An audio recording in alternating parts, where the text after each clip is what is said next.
Ano naman mga idol, meron na naman ako ditong gagawin na Rusi 100. Ang issue daw nito ay class lining daw sa kabila. Kasi nga po, napatingnan na ata ito, sabi nga daw ay class lining. Pero dahil kilala ko ni Tropa at kaklase ko ito nung elementary, sa kanya gusto ipagawa. Yan, shoutout kay paring Arnold Di Castro. Shoutout pare, sa akin mo pinagkatiwala yung motor mo. Sabi nga daw ay class lining, pero hindi ako naniniwala ng class lining mga idol. Paano ko ba nalaman? Kasi pagka sinisipa mga idol, yan o, dumudulas. Dumudulas yung kicker. Walang hase. Walang hase siya. Para siyang slide na hindi naman gumagana ang makina. Pero nasisipa, ang problema, dumudulas at hindi sumasama ang makina.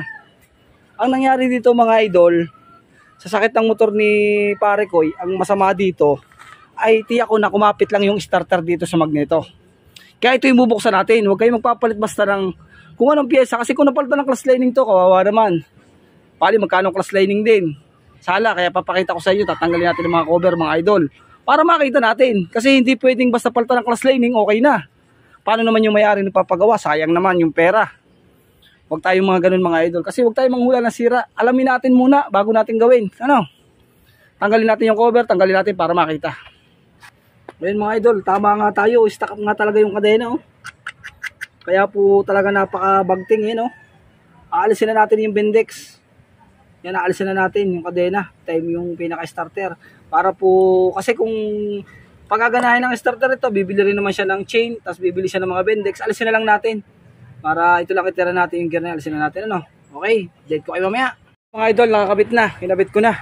Ngayon, start na natin kung i-start siya. Kung masisipa na. Oh, okay na. Okay na mga idol, oh. Magandang na yun, oh. Diba? Napakasimple lang mga idol. Ayan. Ayan mga lodi, napakasimple lang naman na sira. Pero hindi po class lining ang sira kasi hindi naman basta masisira yung lining niya kasi maingat naman yung nagamit. Ang lagi nasisira sa kanya kaya ganun lang tadyakan dahil nga po yung starter ay sumasama na dito. Kaya stack up.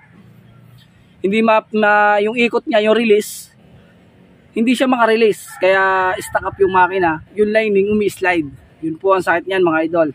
Yan, sana may natutunan naman kayo mga idol. Ano, tinanggal ko na yung mga Bendex, yung kadena. Okay? God bless po sa inyong lahat. At sana may natutunan naman kayo. Pa-share naman ang ating video mga idol. At God bless sa inyo.